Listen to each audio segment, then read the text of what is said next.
Praise the Lord. Good morning. ప్రభువైన యేసుక్రీస్తు శుభనామంలో మీ అందరికీ వందనములు. చిన్న ప్రార్థనతో ఈరోజు దేవుని వాగ్దానాన్ని స్వతంత్రించుకుందాము. మమ్మల్ని ఎంతో మిక్కిలిగా ప్రేమించినటువంటి మా ప్రియ పరలోకమందున్న తండ్రి, నీ ఘనమైన శ్రేష్టమైన నామాన్ని బట్టి వందనాలయ్యా.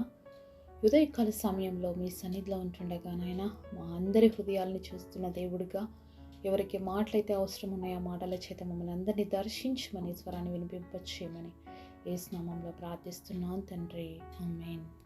ఈరోజు దేవుని వాగ్దానము కీర్తనల గ్రంథము 51వ అధ్యాయము 12వ వచనం. నీ రక్షణ ఆనందము నాకు మరలా పుట్టించుము, సమ్మతి గల మనసు కలుగజేసి నన్ను దృఢపరచుము. Psalms chapter 51 verse 12. Restore unto me the joy of thy salvation and uphold me with thy free spirit. దేవుడిచ్చినటువంటి అద్భుతమైన వాగ్దానము కొరకు దేవుడికి సమస్తమైన మహిమ, ఘనత, ప్రభావములు చెల్లునుగాక. ఆమేన్. ఈ వాక్యం వింటున్నటువంటి మీలో ఎంతమందికి రక్షణ ఉందండి? రక్షణ అంటే ఏంటో తెలుసా? యేసుక్రీస్తు ప్రభుని మన నోటితో ఒప్పుకొని ఆయన మన సొంత రక్షకుడు అని అంగీకరించినప్పుడు మనకు కలిగేదే రక్షణ. మరి ఎప్పుడైతే యేసు ప్రభుని మన సొంత రక్షకుడిగా అంగీకరిస్తామో మన పాప జీవితము మనల నుంచి విడిచిపెట్టబడుతుంది. అలాగే నవీన స్వభావాన్ని ధరించుకుంటామండి.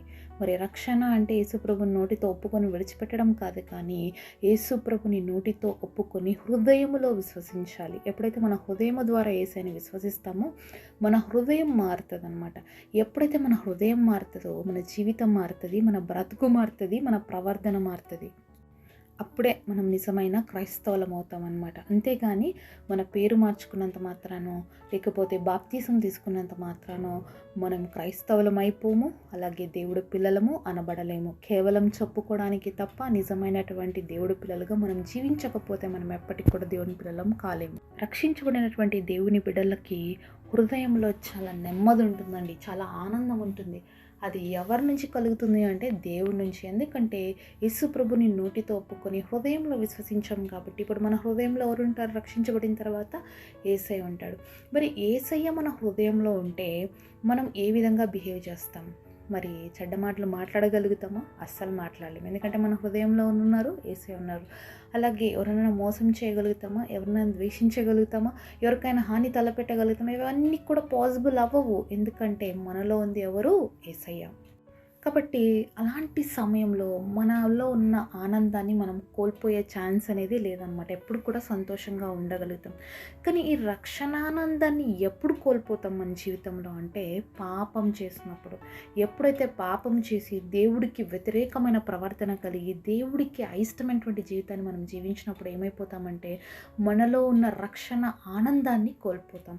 మరి దేవుడికి ఇష్టానుసారమైనటువంటి జీవితాన్ని కాకుండా మన ఇష్టానుసారమైన జీవితాన్ని జీవించినప్పుడు మనలో దేవుడిచ్చినటువంటి రక్షణను మనం కోల్పోతాం, నవీన స్వభావాన్ని కోల్పోతాం. కాబట్టి ఎప్పుడైతే ఇలాంటి పరిస్థితికి వస్తుందో మళ్ళీ మన జీవితం ఎలా ఉంటుంది తెలుసా? పాత రోత జీవితం లాగా ఉంటుంది. మరి భక్తుడైనటువంటి దావీదు తన జీవితంలో చేసినటువంటి భయంకరమైనటువంటి పాపాన్ని బట్టి, మరి తన కన్నులతో చేసిన పాపం, తన శరీరంతో చేయాల్సి వచ్చిన పాపము, దానికి ప్రతిగా ఎన్నో అబద్ధాలతో తన జీవితం అంతా కూడా మరి కుమిలిపోవాల్సినటువంటి పరిస్థితి వచ్చిందండి. దావీదు మరి బెత్షెబాతో చేసినటువంటి పాపం బట్టి మరి దేవుడి దృష్టిలో చాలా తప్పైపోయాడు. దేవుడిచ్చినటువంటి రక్షణానందాన్ని కోల్పోయినాడు. అప్పుడే ఈ కీర్తనలు 51వ అధ్యాయం రాస్తూ ఎంతో బాధపడుతూ ఎంతో వేదనతో, ఒకసారి కీర్తనలు 51వ అధ్యాయం చదివినప్పుడు మనకు అర్థమవుతుంది ఎంతగా వేదనతో ఎంత బాధతో మరి దావీదు మహారాజు మాటలు రాస్తున్నాడు అనేది. ఇక్కడ ఇంకా కొన్ని వచనాలు ఈ అధ్యాయంలో మనం చూసినట్లయితే 10వ వచనంలో ఒక మాట అంటాడు, దేవా నా యందు శుద్ధ హృదయం కలుగచేయము, నా అంతరంగంలో స్థిరమైన మనసును నూతనంగా పుట్టించుము, నీ సన్నిధిలో నుండి నన్ను త్రోసివేయకము, నీ పరిశుద్ధాత్మను నా యొద్ద నుండి తీసివేయకము. మరి దేవుని యొక్క రక్షణ అనేది మనలో నుంచి వెళ్ళిపోతే, పరిశుద్ధాత్మ దేవుడు మనలో పనిచేయకపోతే మన హృదయం ఏ విధంగా ఉంటుంది? కలుషితం అయిపోతుంది. మనం స్థిరంగా ఉండలేము, మనకు మనశ్శాంతి అనేది ఉండదు. ఎందుకంటే దేవుని ఆత్మ మనల్ని విడిచిపెట్టి వెళ్ళిపోతుంది. కాబట్టి ఇక్కడ దావీదు మహారాజు దేవుని అడుగుతున్నాడు, అయ్యా నాకు శుద్ధ హృదయాన్ని దయచేయి, తిరిగి నాకు స్థిరమైన నూతన మనసు పుట్టించు అని అడుగుతున్నాడు అనమాట. మన జీవితంలో ఏ మనసు కావాలి మనకి? ప్రతిరోజు మనము నూతన పరచబడపడితే తప్ప మనం పరిశుద్ధంగా జీవించలేమండి. మనం అనుకుంటాం చాలాసార్లు, కానీ ఈ లోకంలో ఉన్నటువంటి మనం ఎక్కడో ఒక చోట మాలిన్యం అంటించుకుంటూనే ఉంటాం. ఎందుకంటే మనం లోకంలో ఉన్నాం. కాబట్టి ప్రతిరోజు మనం ఏం చేయాలి తెలుసా? యేసయ్య రక్తంలో మన పాపాలు కడుక్కోవాలి. ప్రతిరోజు యేసయ్య దగ్గర మన పాపపు స్థితిని ఒప్పుకోవాలి. అప్పుడు యేసయ్య మనల్ని తన రక్తంతో కడిగి శుద్ధీకరిస్తాడు. కాబట్టి అనుదినం ఇది ఒక ప్రాసెస్ అనమాట. రోజు మన శరీరానికి మనం ఎలా స్నానం చేస్తామో మన ఆత్మకు కూడా అది చాలా అవసరం. ప్రతిరోజు యేసయ్య రక్తంలో మన పాపాలు కడగబడాలి. అప్పుడే మనకేమొస్తుంది? శుద్ధ హృదయం వస్తుంది, అలాగే నూతన మనసు కూడా కలుగుతుంది. అందుకనే దావీదు మహారాజు కోల్పోయినటువంటి దేవుని ఆనందం కోసం తిరిగి దేవుడి సన్నిధిలో ప్రార్థన చేస్తున్నాడు. అయ్యా, నన్ను జ్ఞాపకం చేసుకొని పరిశుద్ధాత్మ నాలో నుంచి తీసేయొద్దు అని చెప్పి ప్రార్థన చేస్తున్నాడండి. ఈరోజు పరిశుద్ధాత్మ దేవుని యొక్క నడిపింపు మన జీవితంలో ఉంటే తప్ప మనం ఈ లోకంలో జీవించలేం పరిశుద్ధంగా.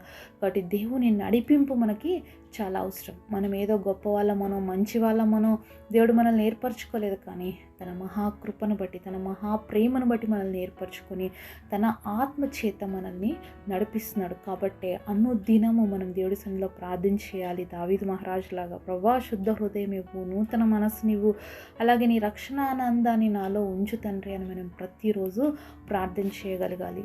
సమ్మతి గల మనసును కలగజేసి నన్ను దృఢపరచుము. మరి అంటే దేవుడు ఏదైతే చెప్తాడో దాన్ని చేయడానికి మన హృదయం అనేది రెడీగా ఉండాలి.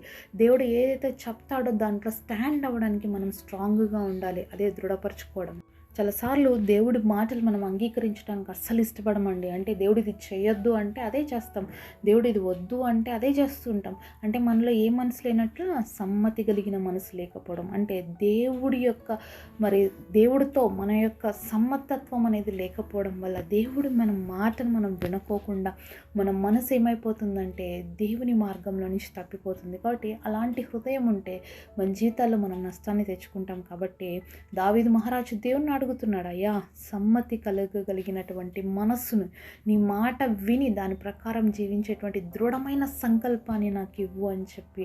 కాబట్టి ఈరోజు మన జీవితంలో 2023వ సంవత్సరంలో చివరి దినాలలో మనం ఉంటున్నామండి. ఎన్నో తీర్మానాలతో వస్తాం నూతన సంవత్సరంలో, కానీ చివరి వరకు అవి నిలబెట్టుకున్నామా? అలాంటి దృఢమైనటువంటి మనస్సాక్షిని కలిగి ఉన్నామా? ఆ స్థిరమైనటువంటి ఏమైతే ప్రామిసెస్ దేవుడి సన్నిధిలో చేస్తున్నామో వాటిని కొనసాగిస్తున్నామా?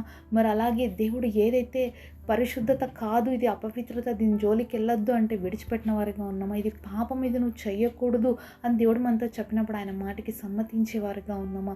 ఇవన్నీ అన్నిటి విషయాల్లో మనం ప్రతిరోజు పరీక్షించుకుంటేనే అది క్రైస్తవ జీవితం అవుతుందండి. క్రైస్తవ జీవితం ఒక రోజుతో ముగిసిపోయేది కానే కాదండి. లైఫ్ లాంగ్ ప్రాసెస్ అనమాట. చాలా కష్టం ఈ మార్గంలో నడవడం, కానీ ఈ కష్టతరమైన మార్గం, ఇరుకైన మార్గంలో మనం నడిచినప్పుడు పరలోక రాజ్యం అనేది మనకు సిద్ధపరచబడి ఉందండి.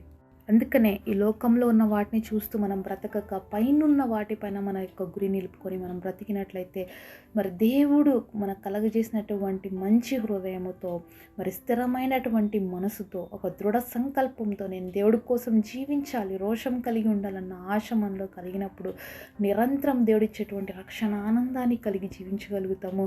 అలాగే ఆయనతో పాటు సమ్మతించి మనము నడవగలుగుతాం. అందుకే దేవుడి మాట విధంగా సెలవిస్తుంది, మరి సమ్మతించకుండా ఇద్దరు కూడి నడుతురా అంటున్నారు. అంతే కదండి, ఇద్దరు నడచాలి అంటే ఇద్దరు కూడా మరి వాళ్ళకు ఒకరికొకరు అండర్స్టాండింగ్ ఉంటేనే నడవగలుగుతారనమాట. కాబట్టి అలాగే దేవుడికి నీకు అండర్స్టాండింగ్ ఉంటే తప్ప మనం దేవుడి మార్గంలో నడవలేం. కాబట్టి మరి దేవుడితో సమ్మతి కలిగిన మనసును కలిగజేసుకొని మరి దేవుడి సన్నిధిలో దృఢ విశ్వాసముతో మనం జీవించినట్లయితే అంతిమ వరకు క్రీస్తుతో పాటు ఆ రక్షణ ఆనందాన్ని ఆనందిస్తూ నిరంతరము యుగయుగములో ఆయనతో పాటు ఉండేటువంటి రాజ్యంలో ప్రవేశించేటువంటి ఆధిక్యత వస్తుంది. అట్టి కృప దేవుడు మనందరికీ దయచేయునుగాక. పరిశుద్ధుడైన తండ్రి, మీరు మాతో మాట్లాడిన ప్రతి మాట కొరకే వందనాలు తండ్రి. ఎవరైతే పాప బంధకాల్లో ఉన్నారో తండ్రి విడిపించండి, రక్షణని కోల్పోయిన వారు తిరిగి రక్షించబడ్డానికి నీ రక్షణ ఆనందాన్ని తిరిగి పొందుకొని దావీదు మహారాజు ఏ విధంగా ప్రార్థన చేశాడు విరిగినెల మనసుతో తండ్రి, మేము కూడా విరిగినలిగిన హృదయంతో నీ సన్నిధికి వస్తున్నాం.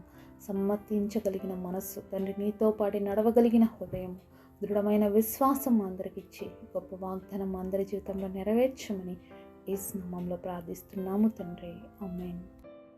ఈరోజు బర్త్డే అలాగే వెడ్డింగ్ యానివర్సరీ సెలబ్రేట్ చేసుకుంటున్న మీ అందరికీ కూడా wish you happy birthday and happy anniversary. God bless.